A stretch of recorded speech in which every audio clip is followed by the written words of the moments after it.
Tony from Centum Mortgage Approval Center. His brokerage deals with 15 mortgage lenders, including major banks, credit unions, and exclusive lending institutions. Mark works with the borrowers to find them the best rate and most suitable mortgage product. Let Mark work for you. To learn more, call Mark for your free consultation at 705-254-9670. Welcome, everybody, to the Sports Talk tonight, February 1st. Drew and Ross, Tony, Jim, how is everybody tonight? Doing great. We're all good. We're all good. Thanks, We're all good. We're all good. Apologize, technical difficulties. We're going. That's what we do. Drew, you know what it's technical difficulties like practicing and streaming over Zoom, don't you? Oh, yeah. I know all about that. Yeah, exactly. So this part of the show, I'm going to turn over to Tony and Jim. So go ahead, Tony, and we'll start now. Yeah, thanks. For those of you who don't know, this is Drew Viotto and his father, Ross Viotto.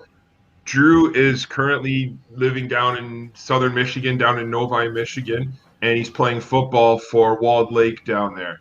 And Drew was born and raised here in Sioux, Ontario, and decided to make the trip down to Michigan to help his football career going forward. So, Drew and Ross, thanks so much for joining us today. Obviously, I know you guys. Ross coached me back in high school, and I got to coach Drew in Sioux Minor, so that's our connection. So thanks a lot for joining us today. Jim? Yeah, good to have you guys on. This is the only way I can see you guys now since we can't leave our houses is have you guys on, and I got to see the same as Bono. I never see him either. So it's good to see you guys. You guys are a very interesting topic to me, and you're always good people in my mind, so it's nice to get to hear your story and, a little different approach to the sport of football, and maybe we're going to get some experiences out of you and get some information. So I'm looking forward to this very much. Well, thanks for having us, guys. I got to say, though, Bono, you missed that we did win a championship in Sioux Minor football. You never forget the championships. Anyway, that's right. I was gonna bring up the Philly special later, but there we go. Can't forget about that. We don't talk about championships in football when I'm around. That's not a good topic. But anyways, so and it's good to have you on, Drew. How's everything going down there? Everything's good for you? Yeah, everything's going great down here. Just back training. Excited to be back here. And it's camp season now, basically, or more 7-on-7 right now. What's going on right now? It's more 7-on-7 and practicing for 7-on-7 now. And do you enjoy the 7-on-7? Oh yeah, it's great. It helps with my reads, especially in the season. So it's good. Yeah. And the people here in Sault Ste. Marie in Canada, we don't have a lot of 7-on-7 experience. Can you explain that a little bit for us, Drew? Just a simple explanation on how the 7-on-7 game works.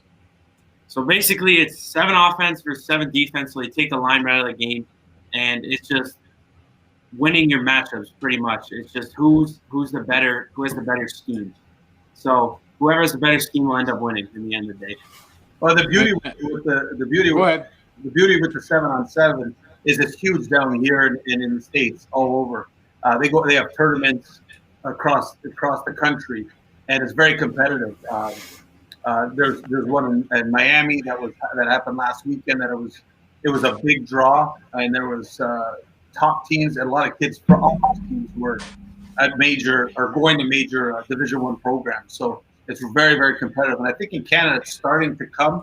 I know a guy down in Southern Ontario is starting to put one together, I believe. So so Drew, do you see mostly man-to-man defenses in 7-on-7, or is there a lot of zone? What do you see? Most teams try to mix it up, like some man, some goes zone. So they mix it up. You see everything. A lot of different, like you see cover 2, cover 3, all that different stuff? Yeah. Or just basically one zone coverage, all different ones? Yeah, you see 1 high safety, cover 2 man, cover 3. You see a bunch of different coverages. Drew, I'm asking you a little bit technical here. I don't know if the people like this, but because I'm curious. So when you walk up to the line in 7-on-7 as opposed to you play 11-on-11, where's your first look? Is 7-on-7 the same look as it would be on 11-on-11? So first in 7-on-7, I looked at the safeties to see if there's 1 high safety or 2 high. So if there's 2 high, it can only be a certain amount of coverages. Yeah. And then the second thing I look at is the corners. So if they're playing inside of the receivers or they're playing outside or in front of them. And in 11-on-11, you try to see where the rush is coming from too. Is that part of what you do as a quarterback? Yeah, I still look at the safeties, one of the main priorities, and then I also look at the defensive front with the alignment, like how they're aligned. Yeah, and you try to help the communicate where you think the rush is coming from and stuff like that. Is that correct? Yeah, if I have to change protection and all that. Yeah. And is that up to you or up to a lineman mostly? Does the center make that calls or do you make those calls? The center makes some of the calls, but it's mostly up to me.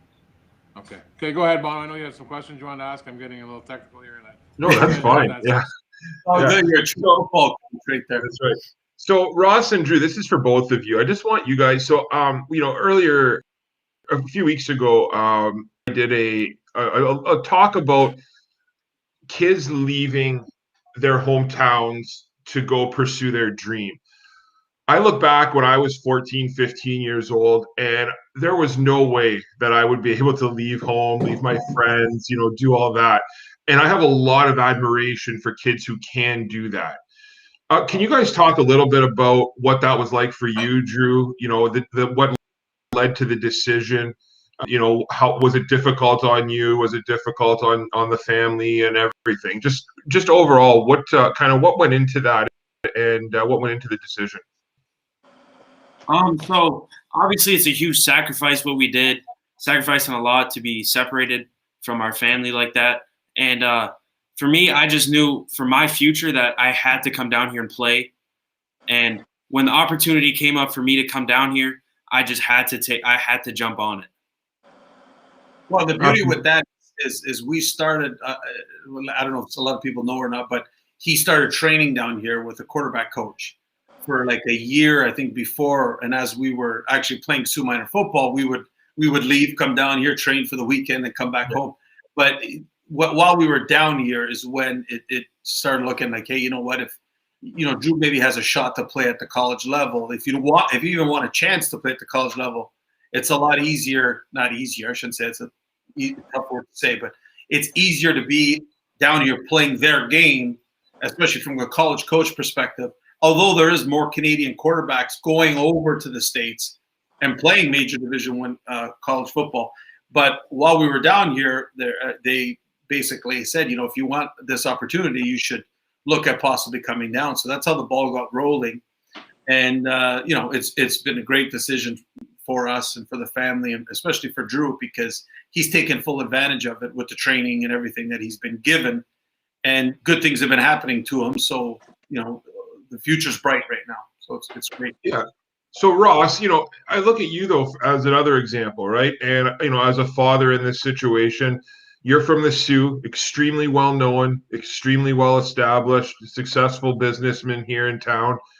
For you to move and kind of have to put your career a little bit on hold, that's a big sacrifice for you as well, though, right? It's a huge sacrifice, but how I look at it is I always say, I know me and Jim talked about this just on one-on-one. I always said, listen, if I can give my kids a better opportunity than I had, not that I had it bad by no stretch of the imagination, but if they can have a better opportunity than what I had, then give it to them. And this presented itself. And as long as the thing is, he's got to want to do it. If he didn't want to do it and didn't want to be down here, I mean, a lot of people don't understand the sacrifice, how hard it is for his training. I know at his age, I wouldn't do it. I just didn't have the work ethic to do it. I'll be honest with you. And a lot of kids don't have that. You have to love it. You have to have a passion. Like if you don't have it, it's not gonna work out. So when you see that from your kid, that he has a passion for something, he's happy, man, you do anything for them, And Jim, that. I mean, similar. Absolutely. So, I think just a quick update, guys. Where do you stand right now, Drew, as far as getting offers, and how's that breaking? And to walk us through, like, how often do you talk to coaches and stuff like that? If you want to give a little blurb on what happens on a normal day and how that goes for you in the recruiting process. So I have a lot of coaches following me on Twitter right now. So every time I tweet something out, and I'll have coaches, like I'll DM it to coaches, the videos, and they'll react to it. And a lot of coaches have been reaching out through my quarterback coach about me. That most of them just want to see film of me playing varsity. And most of the coaches, like when a college is in contact with you, especially at my age, they'll talk to you like periodically, like over months. So they'll talk to you in like August, and then they'll talk to you again in November. Like it's a few months in between, and they just want to catch up on training and what have you been doing. Now, right now, Drew, are you too young to get an official offer still, or are you able to get official? How does that work? What's that rule? So I can't sign until my junior year. I'm allowed to get offers, but I can't commit or like sign to anywhere until next year. And in addition to that, coaches cannot communicate, call or text directly with Drew until September 1st of his junior year. Oh, okay. So Wow. him being a sophomore, they can follow him on Twitter and reach out through his coach and things like that. But the NCAA has a lot of rules with that. So Now, who handles most of your recruiting, Drew? Does your father do it? Do you do it? Does your quarterback coach do it? Who handles most of that for you in terms of sending out film and talking and whatnot? Or is it a group process? Who does most of that for you? It's mostly a group process. All three of us, like me, my dad, and my quarterback coach, all do to help get me recruited. Okay, So so once the 7-on-7 season ends, you'll start going to camps again, and you'll get special invites to special camps. And walk us through that process a little bit, if you can, Drew. Yeah. So once summer camps start, sometimes you'll get flyers in the mail from specific schools asking to come to certain camp, or coaches will reach out like through my quarterback coach or high school coach saying that they want me to go to this camp. And most of the time, it's just college schools reaching out. Okay, now this is more for Ross as a father, and I mean, obviously it gets expensive after a while, and you have to kind of pick and choose where you want to go. How do you make those decisions, Ross? Is it based on who's going to be there? Is it a high-profile camp? Is it a specific school that's going to be there? How do you make those decisions? And that's a great question, because when we first started this, and we thought that any camp you go to would be the best camp, because you just say you got an invite and stuff. A lot of these camps are crap. I'll be honest with you. The best camps to go to are college camps, and they're not crazy expensive. And for us, the college camps we would go to are the ones within, I would say, a 4 or 5 hour radius, because like schools like Michigan State, Michigan, Purdue, Indiana, schools like that, where, and especially if they invite you through your school, you should go to those. And there's so many of them. And that's where you're seen, and that's where they, either get impressed by you or pass on you or whatever it is. But those are the best camps to go to, and it's unfortunate we weren't able to go last summer, or this past summer, because the pandemic. So that's what we're looking to do this summer. Now, Drew, sorry, Bono, I know you've got some questions. I just no, keep going. That's fine. Yeah. Drew, when you go to these camps nowadays, you've gone to a lot of them. You got to perform. You got to throw. You got to make your throws. You got to do what you got to do. Are you nervous when you walk on that field, or are you excited, or a combination of both? More excited than nervous, but at first, at my first camp I've ever went to, I was nervous. Like I was really nervous just because I'd never been in that environment before. But now that I've been to a few camps, I'm comfortable in it. So it's more just excited to show what I can do. Yeah, and Ross, you make a good point there. Well, some of the camps are the people use the term money grabs and whatnot, and you hear that in hockey too. A lot of people will go everywhere, and people say, "Oh, it's a money grab." But I mean, sometimes the money grabs you can get something out of those too, right? As long as you know you're going and you're paying money and they're getting your money, you're just looking to get something out of that, right? That's basically kind of. As long as you know you're going to go there and get some work, you don't want false hope that you're going there thinking that there's college coaches. College coaches that only have a certain time frame and time span during the summers to have these camps. So that's when you have to go and take full advantage of it. I mean, those are and you talk about financially. I mean, those are like anywhere from $30 to $60 to go, and you get their coaching staff looking at you and running the drills. So it's pretty cool. So you learn as you go on what's worth your money and what's not, basically. Right? Oh, big time, yeah. Yeah. And I remember Drew and Ross, the first time you guys we had through the Sioux Minor Football League, kids would go to the OPCs, right? Then we go down to Hamilton and play a game, and I don't want to badmouth anything or anything like that, but when you look back, it wasn't the best thing ever. But in a way, like I said, you did get something out of it. That kind of pointed you down the path where, hey, I can compete with these guys down here. People think I'm good enough to ask me to come to these camps. And so, that's kind of how it starts, right? And I remember going there with my son, and I remember you guys went, I believe it was the same year we went for the first time. And it's not the best ever, but I don't want to insult them. But in retrospect, Ross and Drew, you guys kind of got something out of that. Wouldn't you think so? Well, the big, and Drew could tell, how good were you at that thing? I was not very good at that. I was just excited to get invited to that. And that was my first time ever leaving the city to do something football related. Yeah. Because I'd always travel with hockey and stuff. So I never did anything for football. Yeah. And I was really nervous going down there. But I did learn something from it. Well, and it's a wake-up call. Plus, the guys down south, and there's a lot of guys that I know from Southern Ontario and have a lot of respect for them. But they look at Northern Ontario a little different. They look at the player. They don't think they're good enough. So we went down there, being the only quarterback going down there. They're looking at you like, okay, is this? And they have their guys too. But it is what it is. What he learned was an eye-opener. I got work to do, but I can play with these guys. So that's been the story with Drew the whole time. He's worked hard on his craft, and he's gotten so much better, and he's seeing the results from that, which is huge. Yeah, and I remember that process, and we got coaches to forward names and stuff like that. And I talked to you about this before, Ross, and I'm sure you told Drew that not a lot of the coaches said let's send Drew down there. But I remember watching Drew play, and he could throw the ball around, and I said I'm going to get this guy to go down there. And it's kind of funny that we just give him that little nudge. And It turns out that it basically it's changed your whole life. And it's when you look back, it's just something simple, but it's kind of funny when you look back at that experience like that. Oh, it was huge. And I honestly, I was ecstatic when we got the invite, because you've, since day one, have always been a huge, I don't want to say huge fan, but a big supporter of Drew. And I'm a fan now, and I'm a fan. So but both of you guys have always been very positive. And I want to make sure I say this, that you guys are both very positive and supportive with Drew, because a lot of people, they thought we were nuts doing this and stuff, and I've been called worse, but that's fine. You got to do what you got to do.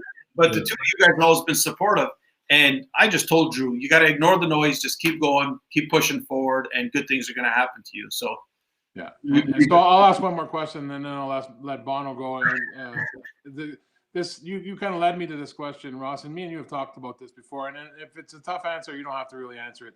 You got to deal with what you're doing. You got to deal with a lot of people that aren't necessarily supporting you, right? Some people think, and it's the same thing happens in hockey, right? People are like, oh, well, this guy's crazy. Look, he goes and lives down here and all this.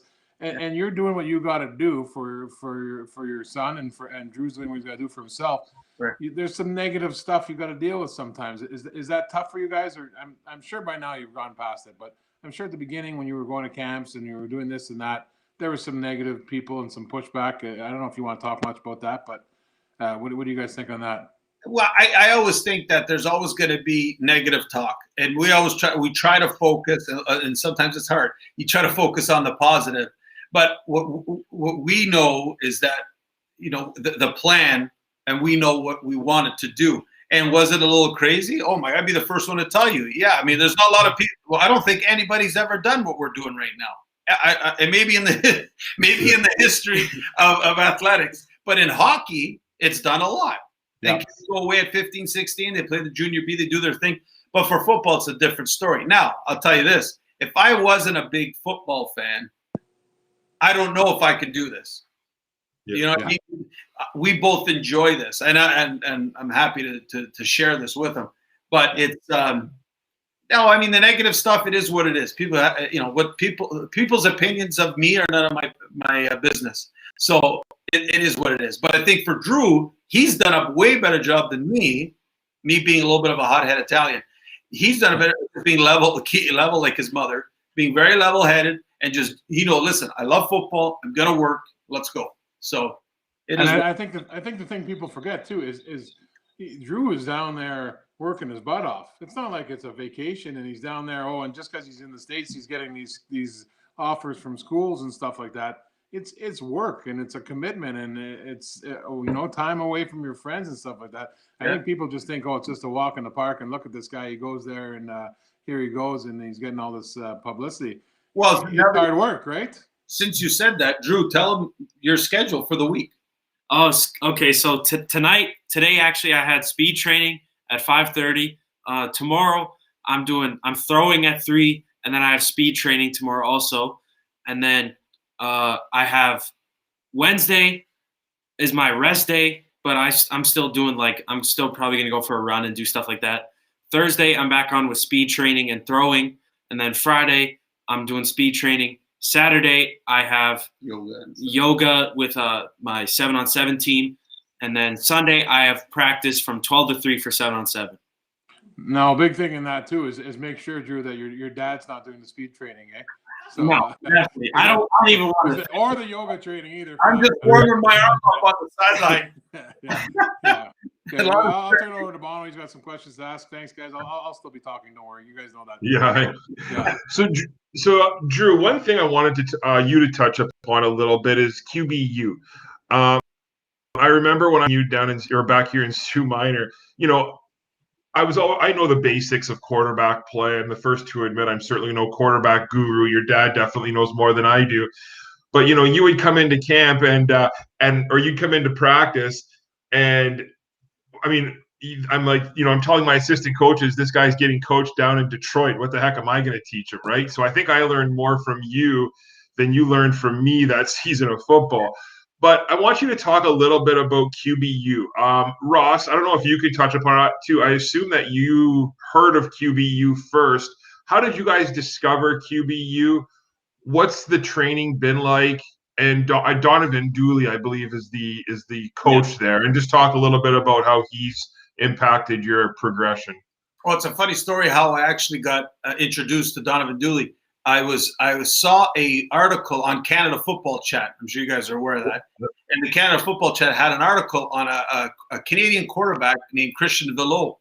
And Christian had the article, and I actually reached out to the dad. Somehow I got in contact with the dad and said, where do you train your son? Like, where's your son training for quarterbacks? Because it was really unheard of. And he said, actually, there's a guy down in Detroit that you're close to you named QBU, Donovan Dooley. You should look at him. And I should mention that Christian Villot just he got a full ride to Penn State. He's playing football at Penn State. He's probably going to be the backup or the third. Yeah, he's going to be on the as a freshman. So that was the intro that we got to Don, and he's been with him since 7th grade. 7th grade, yeah. And it's just been a great relationship that he has with him. But I thought I knew something about quarterback.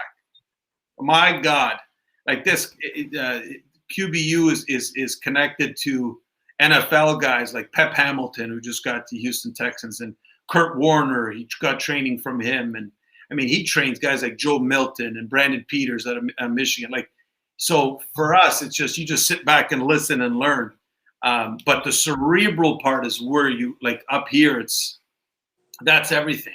He's taught me everything I learned. Like, I remember the first time he was just saying stuff, and I was just gonna draw it and think about it, and I was drawing V's. Like, I didn't even know what positions were. Yeah. He's taught me everything I know about defenses and about really and everything defensively, reading coverages and all that. So how often? So that training schedule that you just spoke about earlier, is that all through QBU, or is some of that separate? So my throwing sessions are with QBU, and then my speed training sessions is with, his name's Nate Collins. He's a speed trainer. He also trains a bunch of pro athletes and college athletes. So they're two different. Yeah, so I see that you post. You get to go to all these camps. You get to meet all sorts of famous people. This is a question for both Drew and for Ross. I know that you guys have had the chance to meet a lot of former players, current players, those types of things. Who's the one person that you've had the honor of meeting that kind of took you back a little bit and was like, oh, wow, I just met so-and-so? Is there one person for you, Drew, and one person for you, Ross? Yeah, absolutely. Everybody I've met everybody's had a huge influence on me, like the person I am today. I just soak everything in. I don't have a specific person. I just take in all the knowledge I could get. Well, it was pretty cool, actually. One guy I met that I thought was really cool, you could just sit and listen to him all day, was Jack Harbaugh. Harbaugh's dad. When we went, it was actually first camp, Small world. Drew's very first camp at the University of Michigan. I was standing by the post, and this little older man comes up and he just starts, "Hey, how are you? Hope you're enjoying it." I look over, I'm like, he looks familiar. Meanwhile, it's Jack Harbaugh. And Pat Hamilton, who Drew just worked up with on the weekend, was a coach at Michigan and was running the camp.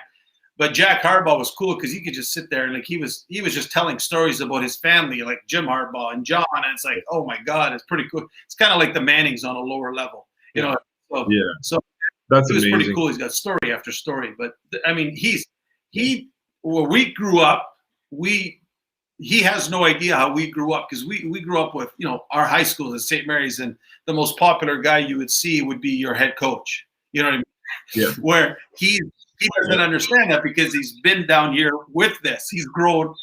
Oh, that's true. So, but he even still gets when he met Jim Harbaugh actually at one of his first camps in Grand Rapids.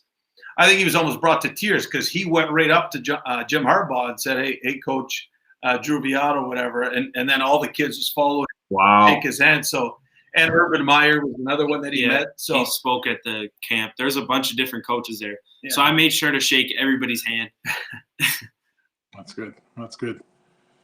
Now, so I'm back on here now, Bob. So your main goal is, Drew, to go D1, right? That is your main goal. That's why you're there. That's why you're putting the time in, right? If that doesn't work out and you end up, D2, CIS, how will your reaction be to that? We at the end of the day, whatever happens and you did your best shot, you'll be happy, right? Yeah, as long as I know I gave it all I got. Yeah. However it plays out, it's just however it goes, it was meant to happen. Yeah, and so you just keep grinding. Wherever you end up, and at the end of the day, as long as the main thing is you're playing football at the next level, the highest level that fits you, and that's all. That everything else, if it's D1, fantastic, right? Is that kind of how you look at it? Yeah. Okay, now you guys got the big another question I got for you. Compare Sault Ste. Marie. We play pretty good football in Sault Ste. Marie, Ontario. I think you guys know that. Your main experience here, Drew, was playing Sault Minor football. Sault Minor football is a little bit different, right? In that you don't get coached up a lot in Sault Minor football. We can't even stress I'm the president of the association. Bono's on the executive. We kind of stress make the game fun, make the kids appreciate football, enjoy football. So you don't get coached up a lot. And you said when you went there you didn't know anything, and that's true. I know I coached you, Bono coached you. We didn't spend a lot of time coaching you up. I remember me and you having a little bit of a talk about, if you see one safety, they're probably playing cover 1 or cover 3, stuff like that. But I mean, there's no fancy coverages in Sault Minor football anyways. So compared now, where do you think the biggest benefits are football-wise? Is it mostly just the learning curve and playing against better competition and being seen more? I guess that's basically it, right? Yeah, just being going to certain events and seeing competition and playing in that environment against the top guys. That's where you learn the most. And so next year you are scheduled to be the starting quarterback on the varsity team, and that's where the show kind of starts for you now, right? You've done what you can, and they want to see you at that level, and you perform, and you should be good, all set, right? Is that basically where we're at now? Yeah, it's leading up to that. And is that intimidating to you, or are you looking forward to it? It's a little bit of both. Obviously, it's intimidating to start your first game. I'll be intimidated as the season gets closer. Right now, I'm excited. Yeah. Okay, Bono, you back on there? Yeah, sorry. That was the one thing, Drew, that really sticks with me, especially watching you and through this journey, is just what you're saying. I mean, you were a backup last year. You're putting in all this effort. You're putting in all this work, and you haven't even been able to really see the fruits of your labor yet necessarily in a game, right? In a game scenario or in a game situation. I'm sure there's other places that you could have gone in Michigan and probably started last year. What's so special about where you are now, and why do you enjoy it so much? The main thing is my quarterback coach is the offensive coordinator at the school, and I know the in and outs of the offense like the back of my hand. So I'm just comfortable in the system, and I knew waiting out my turn was going to be worth it in the end. So now I'm here and I'm excited for it. Drew, what do you guys play? Do you guys play one back? Do you guys play two backs? Is it a spread? What's a base offense for you guys? So our base offense is 10 personnel. So we have mostly shotgun with a running back and two by two. So 2 receivers on each side. So actually, about that quickly, you're recruiting. So you're in a style mostly right now. A lot of colleges, obviously a lot of colleges run the shotgun system, but a few have been putting in, under center, and you're starting to see that come back a little bit more. Do you work on under center just as much as you do shotgun? Do you focus more on shotgun? I know in Sioux Minor you loved shotgun, obviously. What's your preference, and do you actually work on both? Yeah, so in my throwing sessions, my coach makes us all, like, whoever's there, everybody's going under the center, because in college that's like realistic. You're not going to be 90% shotgun. It's going to be like 60-40 or 70-30. So you have to get used to that. And in SMFL, I was mostly under center because obviously it's tough to get a good center and snap it in a shotgun. Yeah. So I was usually up under the center. I'm comfortable in the shotgun now, but I definitely rep out under center at throwing sessions. Good. Interesting about that, Bono, is the fact that one thing Drew didn't mention was since he's been at Walled Lake Western, you've had 3 coaches? Yeah. 3 different coaches. The first coach I got here actually got a job at Arizona at Hamilton High School. It's a top 25 team. The second coach was here for 2 years. He got a college job at Michigan Tech. They just hired a third coach, Corey Chirac, who's a great guy, and he did stats on last team, and we love to throw the football. But he said you were throwing it 70% of the time. He did the stats on that. He says, I want to protect Drew more. I want to get him under center and do what I like doing, as Jim knows, and so does Bono, play action, boot passing and stuff. And I think it's going to benefit him, especially for the next level. Yeah, and under center, and a big difference is between the two is your footwork, right, Drew? Your under center footwork is probably a lot more difficult than shotgun, right? Is that correct? Yeah, it's definitely more difficult to get down, but once you get it down, it's pretty simple. Yeah. Okay, so Drew, going down when you, go ahead. Oh no, I was going to say, I was just curious about this too. So, what was the reaction to you guys moving down to Detroit and moving down to the Novi area? And we all know how serious football can be down there, and we all know how competitive it can be. And you got this Canadian guy strolling in. Was there a little bit of pushback down in that area, or were people pretty welcoming because they saw the talent and they understood the sacrifice you were making? They were really welcoming. The Walled Lake Braves was the team I played for in 8th grade, but obviously, a kid, especially coming from Canada, you got to be able to come in and prove yourself, prove that they actually brought in a decent quarterback. So I had a great year, 8th grade year. They were very welcoming to me, and I'm just very thankful that they welcomed me into their program. And that was the big reason, Bono, why we brought him down here when we did, is because we wanted him to have that, I guess, middle school and then grow with the kids into high school. Because you don't want to just plop a kid, and a lot of kids do this. They go in grade 11 or 12, and then they're like, oh, they're only here for a year or two. So you want that continuity. Yeah. And Drew's always liked Walled Lake Western. He like you said, he could have went to any school in the state of Michigan and been a starter as a sophomore. And for me, it was hard for me to say because I wanted to. You know what I mean? Yeah.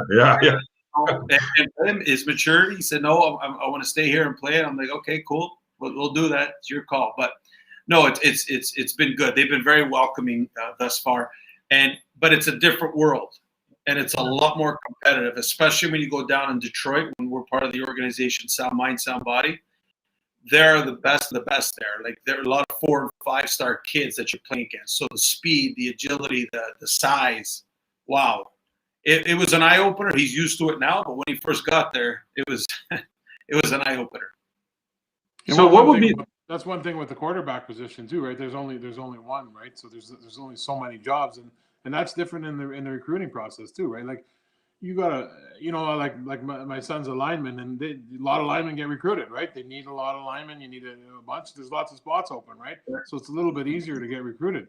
There's only so many quarterback spots around the whole nation, so even that makes it that much tougher, right? And that's a different angle that you don't really think about a lot, right?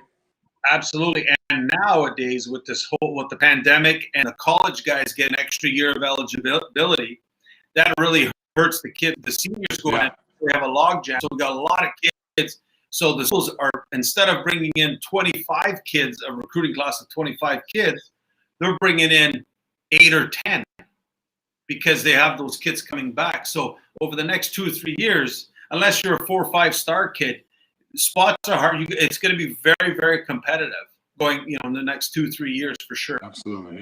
Yeah. So this Sunday is Super Bowl Sunday. I got 2 questions for you. I want a prediction from both of you guys. And what's your day going to be like? I know you got some training on Sunday, so you're going to do your training, come home, grab some food, and watch the game, or what's that day going to look like? And I want your predictions. Okay. You want to go first? So, obviously, I'm very excited for the Super Bowl. This is probably one of the best ones I've ever seen, especially with Mahomes and Tom Brady. I think the Buccaneers are going to win, but I wouldn't be upset to see the Chiefs win. I'm just not going to be the one to bet against Tom Brady in the Super Bowl. He's been to 10 of them. He's too experienced. Yeah. We'll probably just end up grabbing food and watching it here at the place. But anyway, I think that I'm rooting for Tampa Bay, but it's going to be tough for Tampa Bay to be a Kansas City team with all that talent they have and Mahomes. So I'm gonna go with Tampa Bay as well. I will say this, guys. I don't know if you've heard, but they have the first COVID testing or the COVID situation of the Super Bowl, and it's not good. Kansas City's starting center and Demarcus Robinson, their wide receiver, both are in COVID protocol right now, and there's lots of concern because the starting center, is in protocol. This just happened. I was reading about it before we came on air. So, you got to be worried about Mahomes now and the rest of that offense. It's, I don't know. Go Bucs. Yeah. I'm a Miami Dolphins fan, so it's in the state of Florida. So I got to go Bucs. You know what I mean? So. You guys sound like me. I'm going Bucs because you guys all know I'm a Tom Brady fan, and you sound like me. Ross, I agree with you 100%. I think I'm going to pick Tampa, but it's going to be a tough task, and maybe another O-line injury. They already got a couple of O-line injuries in Kansas City. Maybe if the guy's out because of COVID, it could make a big difference because Tampa does have a good front seven, and they bring a good rush on with their D-line. So, yeah. It'll be interesting. All right, guys, for almost 50 minutes, we really appreciate it. The one last question I have for you guys, because I really do, I think it's inspirational what you guys are doing. I think it can motivate a lot of other people to maybe say, hey, you know what, if these guys can do it, maybe I can do it. I understand it's quite the sacrifice, but Drew and Ross, I'd like you both to answer this because you guys look at this from a different perspective. If there was another 14-year-old kid choose Drew and said, hey, do you regret doing this? Or what's the one thing I need to worry about? What would you tell them? Or, someone looking to do something similar to what you did, what's a piece of advice you would give them? And then same question to you, Ross. If you're a parent in that situation, in your situation, what's a piece of advice you would give them? Right. Well, I would basically just tell them, listen, if it's something you want to do, test out the waters. Like we did a year of training, and we went to some camps to kind of see how we fit in. Can this really work? Because this is an investment. Being in real estate, I look at it. This is an investment. You're putting money towards something that you hope he's going to get $250,000 education out of it, and the next 40 years of his life, he's got networking that he has. So I would test the waters first, but because of where our location is in Sault Ste. Marie, I know we say we're north and stuff, but we're in a great spot if kids love. It doesn't have to be football; it could be basketball, hockey. There's so many camps that are in Michigan. We don't even know I don't think we can manage them as people in the zoo. And they're not far. With an hour to 2 hours, you could be at camps. Try those out first. See how you fit in. And something may click there. You meet some people. But I would definitely start with that. Get your feet wet doing that, and then if things work out, and you don't have to do what we did. There's prep schools on the East Coast. There's prep schools all around that if you can go in your 11th grade, 12th grade, and they'll pay for some of your schooling if you're good enough. You know what I mean? So there's a lot of options for kids, especially there's more and more Canadians doing this. But it's a lot easier when you're playing their game and you're here. You get a lot more respect that way. So my advice would be to work hard, stay motivated. If you like question yourself in the beginning, that's okay. I did the same thing. I stayed motivated. I kept working hard, and I would just say just keep working, and it'll all pay off. Awesome. On a little bit of a personal note, it is, it's great to see you guys doing well. Drew, we've coached a lot of kids, Jim and I, over the years, and very few have your composure, your maturity. And it's great to see good things coming your way, because I think you deserve it. And, you're an inspiration. You show that hard work pays off. And on a quick personal note, Ross, I owe you a big thank you, because I don't know if you know this, but back, I'll never forget our first conversation regarding football when you were my coach. We were sitting I was in grade 12, and I was sitting at that, remember that clock that they had at St. Mary's in the gym, the one that you would sit up, the scoreboard? And I was playing, I played fullback for some reason. And, obviously I probably didn't have much of a career there. And I remember you saying, you go, Bono, can you catch? And I was like, I think so. And you were the guy that moved me to tight end in grade 12. And, obviously that led to a pretty good career for me playing football. And I really appreciated that. So thanks for seeing that. And, it goes a long way, because who knows how far I would have made it as a fullback. So I appreciate it. You should have moved you to tackle, Bono. Yeah, exactly. Yeah. Hey, Bono, I remember in that season, we actually were one of the first offenses that actually threw a little bit more than everybody else. And I think you caught 8 passes in that game, and it was called Trips Right Orange. It was an out for the tight end. And I think you caught 7 or 8 passes. And it was like, let's go. Yeah. Trips Right Orange. I would run me out. But yeah, congratulations. Congratulations, guys. Well deserved. And please, you're always welcome here. Keep us posted with how you're doing, and congratulations. Yeah, thanks, guys. Keep up the hard work, Drew. Good job. Thanks, guys. Thanks. Appreciate it. Guys. Last thing, Drew, is with being away from home, is there anybody you'd like to give a shout out to or say hi to before we let you go? I'll just say hi to my family back home. Thanks for all the support you guys have given me throughout this journey. And hi to my friends I play PlayStation with. and Ross, it's not to get too personal, but to be separated, is that quite hard on the family? Well, it is and it isn't, because there's FaceTime, and FaceTime it helps a lot. So it's been good. This COVID doesn't help the situation very much, but we make it work. And it's something we would have been totally different 10 years ago, right? Oh, you wouldn't, no FaceTime, no nothing, no communication. Now at least you can see family every day, right? That's right. Thank God for the technology. Keeps us closer. Exactly. Right. Well, Ross and Drew, can't thank you enough, and we have to let these guys go because they got to watch The Bachelor. So right. That's right. All right, guys. Appreciate it. Thanks so much. Thanks, guys. Thank you.